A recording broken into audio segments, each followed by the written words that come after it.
ओम दुम दुर्गाय नमः। जय माता रानी। माँ दुर्गा की कृपा आप सभी भक्तों पर सदैव बनी रहे, इसी कामना के साथ चलिए आज का वीडियो शुरू करते हैं। शारदीय नवरात्र शुरू होने वाले हैं और शारदीय नवरात्र कब से प्रारंभ हो रहे हैं, कब समाप्त हो रहे हैं, यह हम आपको आज की वीडियो में बताएंगे। और साथ ही साथ कलश स्थापना कब कर सकते हैं, कलश स्थापना करने का क्या शुभ मुहूर्त है, ये भी हम आपको बताएंगे।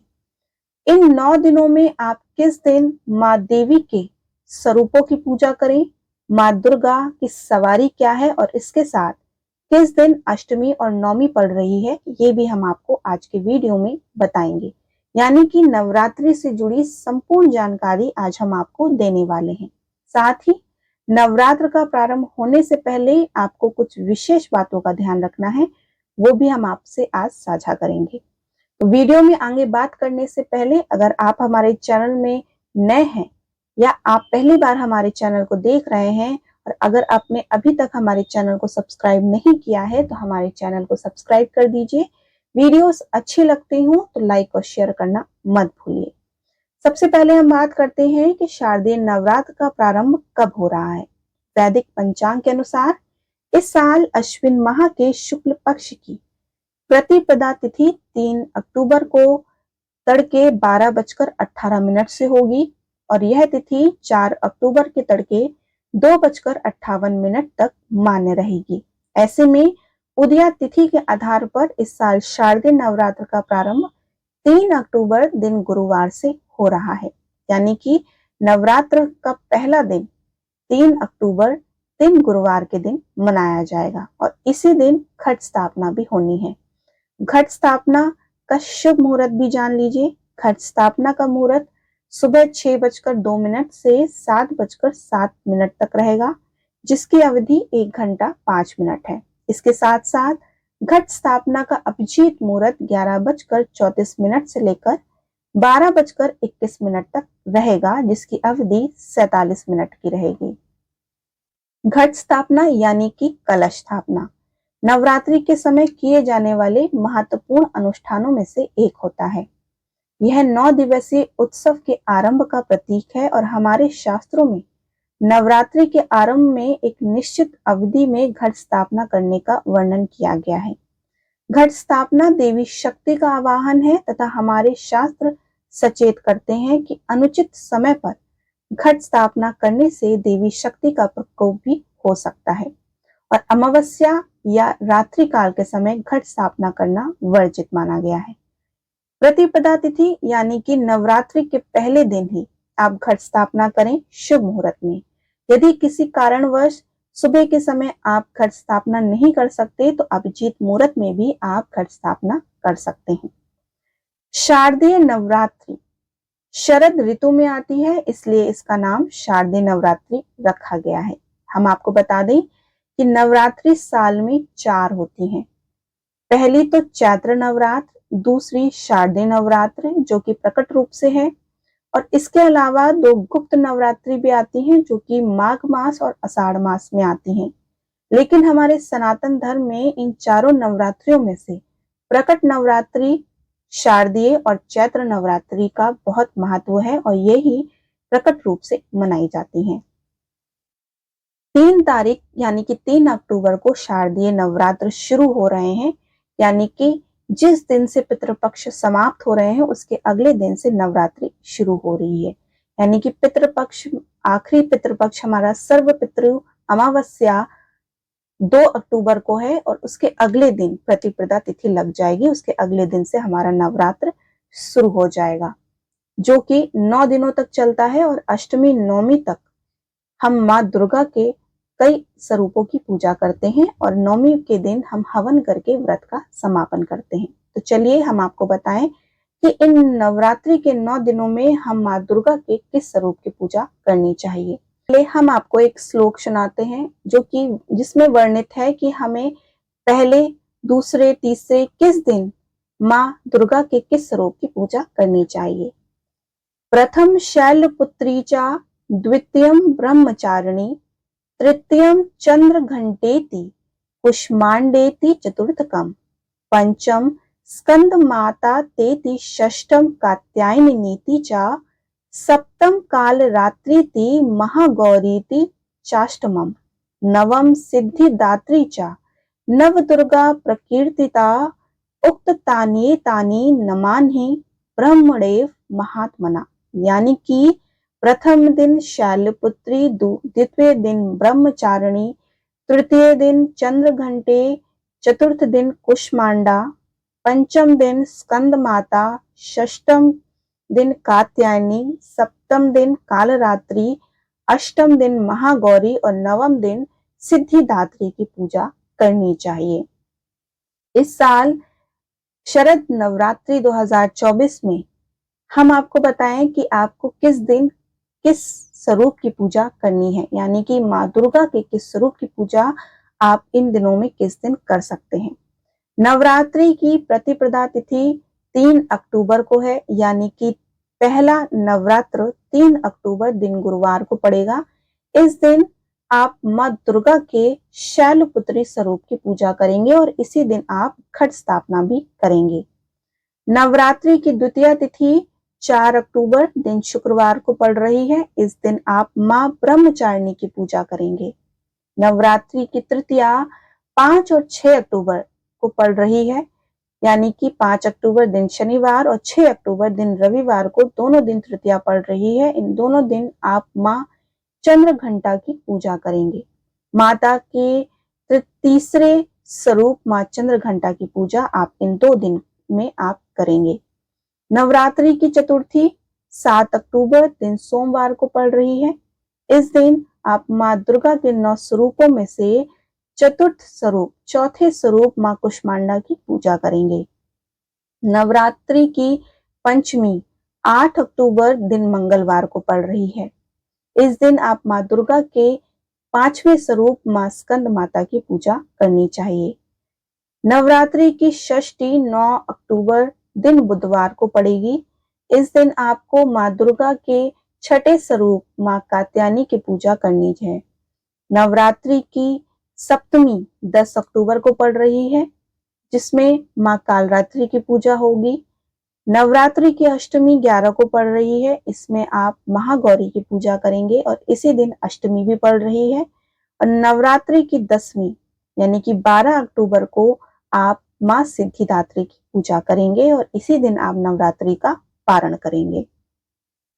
नवरात्रि के 11वें दिन दशमी है और इस दिन आप दुर्गा का विसर्जन करेंगे। इस बार नवरात्रि का प्रारंभ 3 अक्टूबर दिन गुरुवार से हो रहा है और देवी पुराण में लिखा है कि जिस दिन नवरात्रि पड़ती है उसी दिन के हिसाब से माता की सवारी होती है। तो इस बार नवरात्रि गुरुवार के दिन पड़ रही है, तो गुरुवार के दिन पड़ने से माता पालकी पर सवार होकर आएंगी, मतलब माता की सवारी पालकी होगी। शारदीय नवरात्र होने से पहले माँ पालकी पर सवार होकर आपके घर आगमन करेंगी और इन नवरात्रों में आपको विशेष रूप से माँ के आगमन से पहले कुछ काम कर लेने चाहिए, मतलब कुछ बातों का विशेष रूप से ध्यान देना चाहिए। इन बातों को अनदेखा ना करें। अगर आप किसी कामना से माता रानी की कृपा पाना चाहते हैं या माता रानी की कृपा पाना चाहते हैं और चाहते हैं कि माता रानी की आपकी मनोकामना शीघ्र पूर्ण करे, तो इन बातों को आपको विशेष रूप से ध्यान देना चाहिए। पहले तो कि माँ का आगमन होने वाला है, तो आपको अपने घर की साफ सफाई कर लेनी चाहिए। मतलब कि माँ दुर्गा का वास उसी घर में होता है जिस घर में साफ सफाई होती है। अगर आपके घर में कोई अतिथि आ रहा है और आपका घर साफ नहीं है, तो वो अतिथि वापस चला जाएगा, वो आपके घर में नहीं रुकेगा। ऐसे में अगर माँ दुर्गा का आगमन हो रहा है तो आपको घर की अच्छे से सफाई करनी चाहिए, यानी कि माँ दुर्गा आपके घर में वास करें। इन 9 दिनों तक माँ दुर्गा आपके घर में रहें और आपकी हर मनोकामना पूर्ण करें। उसके लिए आपको अच्छे से घर की साफ सफाई कर लेनी चाहिए। इन 9 दिनों में आपको घर में ग्रह कलेश ना हो, इसका भी बहुत ध्यान रखना जरूरी है। इन 9 दिनों में माता की भक्ति में लीन हो जाएं। ध्यान रहे कि घर में कोई लड़ाई झगड़ा ना हो, ग्रह कलेश ना हो, आपसी प्रेम संबंध बनाए रखें। नवरात्रों में तामसिक भोजन नहीं करना चाहिए, यानी कि प्याज लहसुन का परित्याग कर दें। प्याज लहसुन ना खाएं और साथ ही मांस मदिरा का तो भूल कर भी सेवन ना करें। ये बात बहुत ध्यान रखने वाली है कि इन नवरात्रों में मांस मदिरा का सेवन आप बिल्कुल भी ना करें। अगली बात जो है वो बहुत विशेष रूप से ध्यान रखने वाली बात है कि अगर आप घर में कलश स्थापना करते हैं और आपने घर पे कलश स्थापना कर रखा है तो अपने घर को कभी भी खाली नहीं छोड़ें। मतलब आपके घर में कोई ना कोई होना चाहिए, कोई ना कोई व्यक्ति आपके घर में जरूर होना चाहिए। और कभी भी ताला लगाकर कहीं भी मत चले जाइए। आपने घर पे माता दुर्गा को बैठा के रखा हुआ है, माता दुर्गा आपके घर में वास कर रही हैं और आपने घर से ताला लगा करके आप चले गए, ऐसे घर में माँ दुर्गा वास नहीं करेंगी। तो ये ध्यान आप बिल्कुल रखें कि जब अगर आपने कलश स्थापना कर रखी है, आपने अखंड दीपदान जला रखा है, तो इस बात पर तो विशेष ख्याल रखना चाहिए कि आपने अगर अखंड दीप लगा रखा है, आपने कलश स्थापना कर रखी है, तो आपने घर को बिल्कुल भी बंद करके ना जाएं। आप अगर जाना चाहते हैं तो आपके घर में उस समय कोई ना कोई व्यक्ति होना चाहिए, इस बात का विशेष ख्याल रखें। इन 9 दिनों में दाढ़ी बाल नहीं कटवाने चाहिए, साथ ही नाखून भी नहीं कटवाना चाहिए। अगर आप ये सब काम करना चाहते हैं तो आप नवरात्रि से पहले इन कामों को कर लें। नवरात्रि आरंभ होने से पहले जो भी जरूरी चीजें हैं या पूजा की सामग्री है, आप पहले से ही उसको खरीद कर रख लें। अब बहुत से लोग ऐसे हैं जो कहेंगे कि पितृपक्ष में तो कुछ भी खरीदारी नहीं की जाती, पितृपक्ष में कोई सामान नहीं खरीदा जाता, तो ऐसा नहीं है। आप पितृपक्ष में पूजा का सामान खरीद सकते हैं। शास्त्रों में ऐसा वर्णित है कि पितृपक्ष में कोई भी पूजा का सामान आप खरीद सकते हैं, इसमें कोई भी दोष नहीं लगता है।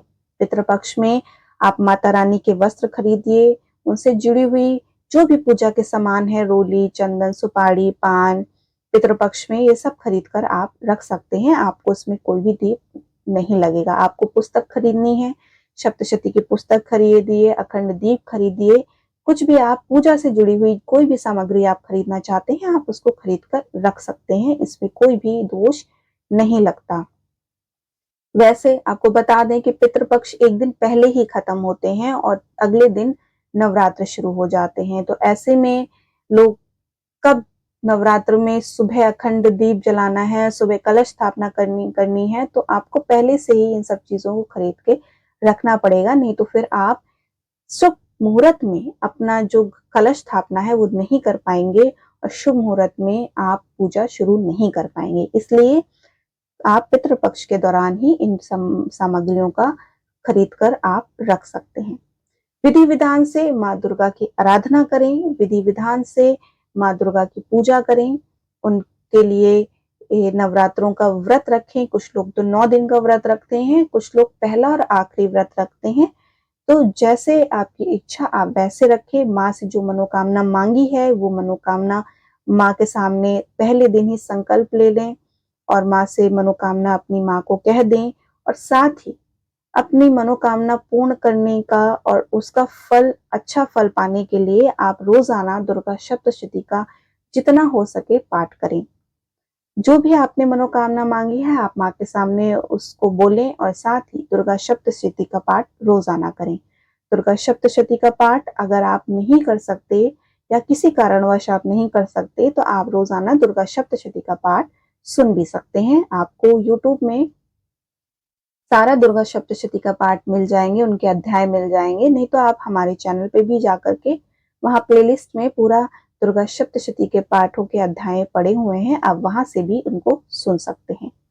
कहने का तात्पर्य यह है कि आप मन से, आप दिल से माँ दुर्गा की आराधना करें, माँ दुर्गा को मन में उनका जाप करते रहें, उनके मंत्रों का जाप करें, माता रानी का नाम लेते रहें। ऐसे ही माता रानी खुश हो जाती हैं और आपकी मनोकामना पूर्ण करती हैं। अपना सात्विक आचार विचार व्यवहार रखते हुए किसी भी प्रकार की आप कामना माँ दुर्गा से करते हैं तो माँ दुर्गा की कृपा आप पर जरूर होती है और उनकी काम जो भी आपकी मनोकामना है वो जरूर पूर्ण करती हैं। तो इसी तरह आप शारदीय नवरात्र की पूजा विधि विधान से करें, कलश स्थापना शुभ मुहूर्त में करें और 9 दिनों तक इन माता रानी के 9 स्वरूपों की पूजा करें।